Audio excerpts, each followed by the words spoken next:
How can we ensure that all capable students, regardless of background, have genuine opportunities to access and succeed in advanced learning programs? Well, when students are well led, they learn well.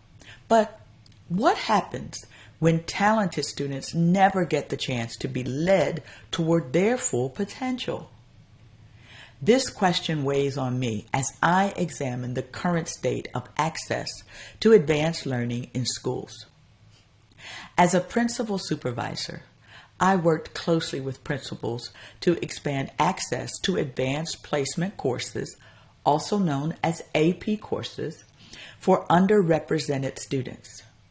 Together, my principals and we identified students who may have been overlooked by traditional selection processes and practices. We also collaborated with an educational vendor to adopt a more comprehensive approach, using multiple data points to identify strong potential and readiness. As a result, we significantly increased AP participation and created clearer pathways for more students to thrive in rigorous coursework.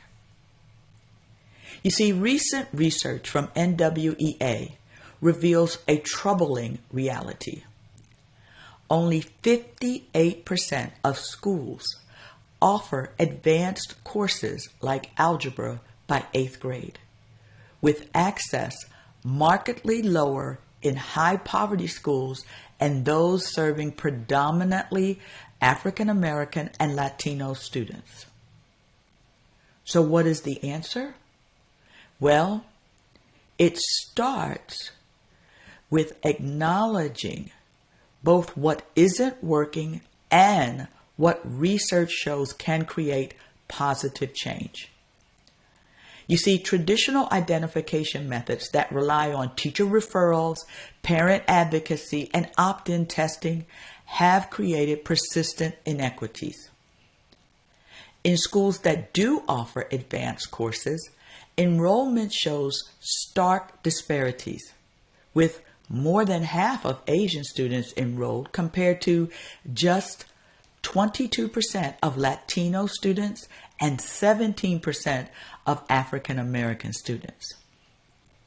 However, research has identified clear solutions. The first is universal screening. You see, when schools systematically review all students using consistent, high-quality measures, they identify many more capable students from underrepresented groups. The evidence is compelling. Universal screening leads to significant increases in the identification of economically disadvantaged and minority students for advanced programs while maintaining rigorous standards. So please keep that in mind. We are not lowering standards, we're increasing opportunity. Next is local norms. Comparing students to peers within their own school, rather than district or statewide standards, creates more equitable access. This approach recognizes that talent exists in every community while accounting for differences in early educational opportunities. Followed by early intervention and support. We must start preparing students in early grades through front-loading instruction, raising academic rigor so that historically underrepresented students build a foundation for advanced course. When paired with targeted support like tutoring and skill-building programs, this approach helps ensure success.